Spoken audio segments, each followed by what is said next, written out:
नमस्कार दोस्तों, मैं बाबू कुर्वी। आप देख रहे हैं ज्योतिष और विज्ञान कार्यक्रम। इस कार्यक्रम में आपका स्वागत करता हूं। दोस्तों, सबसे पहले मैं निवेदन करूंगा कि मेरा यूट्यूब चैनल बाबू कुर्वी ज्योतिष और विज्ञान बाबू कुर्वी नाम से है। आप इसे सब्सक्राइब कीजिए, बेल आइकन को दबाइए और अच्छा लगे तो शेयर करना बिल्कुल ना भूलना, ताकि किसी और को इसका बेनिफिट मिले। ठीक है, तो आज हम एस्ट्रोलॉजी पे वीडियो बनाने जा रहे हैं। जैसे कि एस्ट्रोलॉजी पे कुंडली अध्ययन होता है, तो कुंडली आपने देखी होगी सब लोगों ने। तो कुंडली में जो 12 भाव होते हैं, उस 12 भाव की जानकारी मैं आज आपको देने जा रहा हूँ।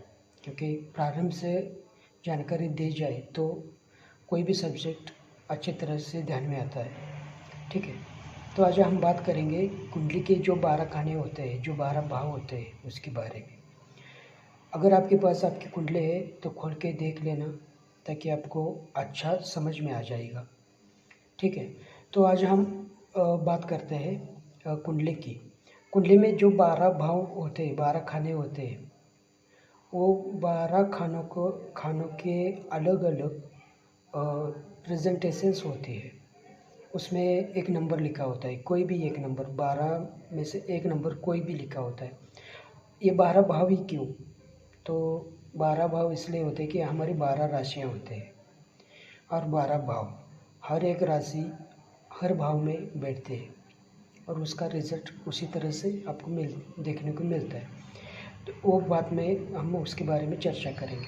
तो सबसे पहले हम फर्स्ट भाव के बारे में जानेंगे। फर्स्ट भाव को लग्न भाव भी कहा जाता है। फर्स्ट भाव को प्राथमिक शिक्षा देखते हैं।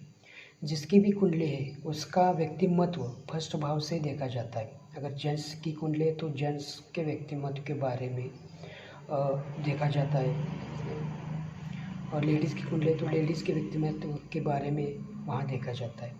उसकी शिक्षा वहाँ से देखी जाती है, जो प्राथमिक शिक्षा कैसे हो चुके जातक के, आत्मविश्वास कितना है उस जातक में, वो देखा जाता है। उसका सौभाग्य कितना है वो देखा जाता है।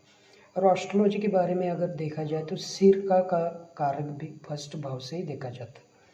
सिर में कोई प्रॉब्लम है, हमेशा सिर दर्द कर रहा है, सिर में कोई चोट चपेट एक्सीडेंट होने वाला है, तो हम लग्न से देखा जाता है। ठीक है, नेक्स्ट बात करते हैं हम सेकंड भाव। सेकंड भाव जो है वो वाणी का भाव होता है, चेहरे का भाव होता है, धन संपदा का भाव होता है, धन संचय का भाव होता है, कुटुंब का भाव होता है, हाई स्कूल तक शिक्षा वहाँ से देखी जाती है। ठीक है जी। थर्ड भाव से हम देखी जाती है। अगर मान लो मुझे इस वीडियो में ये भी बताना था कि उस पर कोई नंबर है तो उसका रिज़ल्ट कैसा होगा, वो किस बारे में प्रेजेंटेशन करेगी। तो समझ लो लग्न में एक नंबर लिखा हुआ है, तो एक नंबर का अर्थ है मेष राशि, क्योंकि मेष राशि को एक नंबर प्राप्त है। तो मेष राशि के बारे में, और उसका स्वामी मंगल देव होते हैं। सेकंड भाव में 2 नंबर राशि अगर 2 नंबर अगर लिखा हुआ है तो उसका स्वामी 2 नंबर राशि वृषभ होती है, उसका स्वामी शुक्र होता है। और मैंने पहले बता दिया, चेहरा, वाणी, धन संचय, कुटुंब, हाई स्कूल तक शिक्षा, ये सब देखा जाता है। ठीक है जी। थर्ड भाव की हम बात करेंगे तो थर्ड भाव में हम नाक को देखते हैं, कर्म को देखते हैं, छोटे भाई बहन को देखते हैं, पराक्रम को देखते हैं, खेल कूद को देखते हैं। अगर थर्ड हाउस में 3 नंबर राशि लिखी हुई है तो उसका स्वामी में 3 नंबर की राशि मिथुन होती है, उसका स्वामी बुध होता है। बुध जहाँ बैठा हुआ है उसके अकॉर्डिंग रिजल्ट में कमियाँ और देखने को मिलेंगी। ठीक है जी। अगर बात करते हैं 4 नंबर भाव की, चौथा नंबर भाव जो होता है वो केंद्र में होता है, तो शुभ भाव कहा जाता है। वह भाव माता का होता है, घर का होता है, गाड़ी, मकान, घोड़ा, जायदाद, प्रॉपर्टीज़, लग्जरी लाइफ। और एस्ट्रोलॉजी के बारे में देखा जाए तो छाती का भाव होता है। ठीक है जी। ये सुख स्थान को भी रिप्रेजेंट करता है। अगर इस भाव में 4 नंबर लिखा है तो मान लेना चाहिए कि कर्क राशि इसमें ऑलरेडी इसका स्वामी चंद्रमा होता है। ठीक है। पंचम भाव की बात करते हैं हम। पंचम भाव को त्रिक भाव भी कहा जाता है। ये बहुत ही अच्छा बढ़िया स्थान माना गया है एस्ट्रोलॉजी में।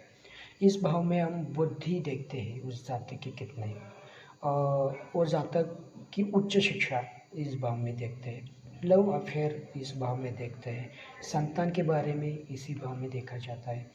और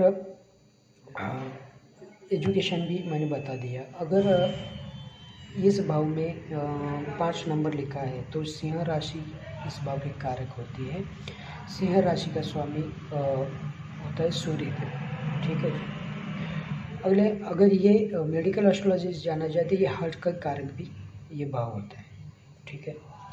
6 नंबर के बारे में बात करेंगे, षष्ठम स्थान कहाँ गया है, इससे कि इसको इसमें हम देखेंगे रोग, ऋण, आंतड़ों का प्रॉब्लम, शत्रु कितने प्रबल है, ये हम यहाँ से देखते हैं। इसमें अगर 6 नंबर लिखा हुआ है तो कन्या राशि रिप्रेजेंट करेगी इस भाव को, और इसका स्वामी बुध होता है। नेक्स्ट हम बात करेंगे सप्तम भाव की।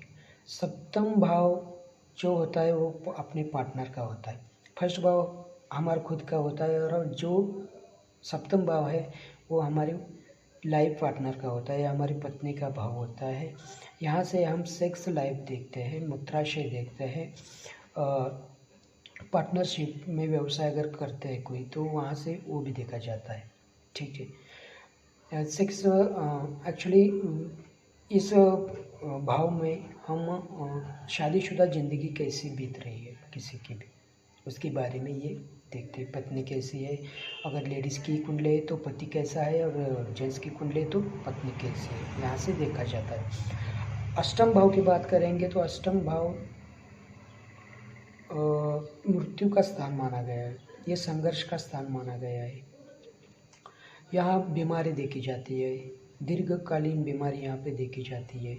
और एक बात कहूँगा मैं, जो भी कोई साइंस के स्टूडेंट्स हैं जो सूक्ष्म के रिसर्च कर रहे हैं कोई, तो अष्टम भाव से भी देखा जाता है, ठीक है। और नवम भाव की बात करेंगे तो नवम भाव हम भाग्य को रिप्रेजेंट करते हैं, जहाँ ईश्वर का स्थान माना गया है। भाग्य कितना प्रबल है ये माना गया है, धर्म ये माना गया है, इसमें जातक कितना भाग्यशाली है ये देखने को यहाँ से मिलता है।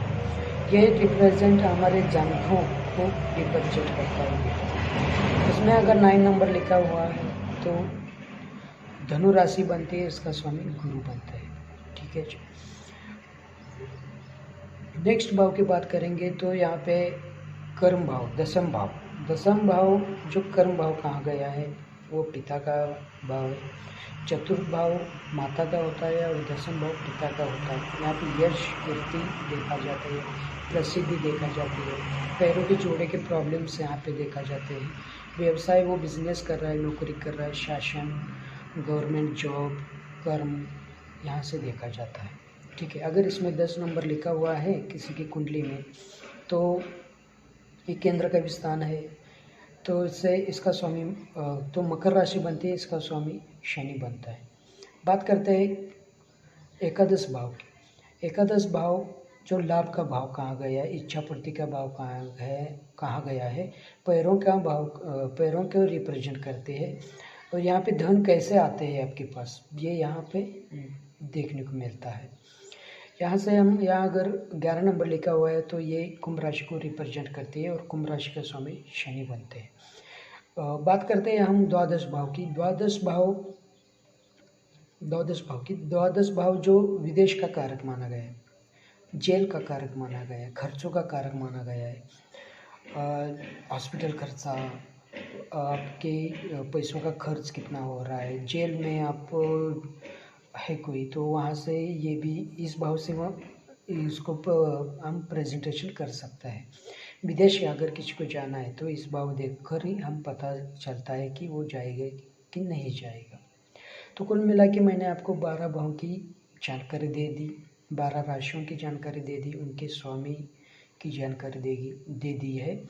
आशा करता हूँ आपको ये वीडियो मेरा अच्छा लगा होगा। नेक्स्ट वीडियो में हम जानकारी देंगे भावत भावों की, जो एक भाव से दूसरे भाव तक कैसे हम प्रेजेंटेशन करेंगे, कैसे बताते हैं। उसके बारे में हम बात करेंगे। मेरा यूट्यूब चैनल ज्योतिष और विज्ञान नाम से, आप इसे सब्सक्राइब कीजिए, बेल आइकन को दबाइए और अच्छा लगे तो शेयर करना ना भूलें, ताकि किसी और को इसका बेनिफिट मिले। ठीक है जी। तो आप कमेंट कर सकते हैं। कमेंट में अगर आपके कोई प्रॉब्लम है तो मुझे बता सकते हैं, मैं उस कमेंट के ऊपर एक वीडियो बना के आपके लिए लेके आऊँगा। ठीक है जी।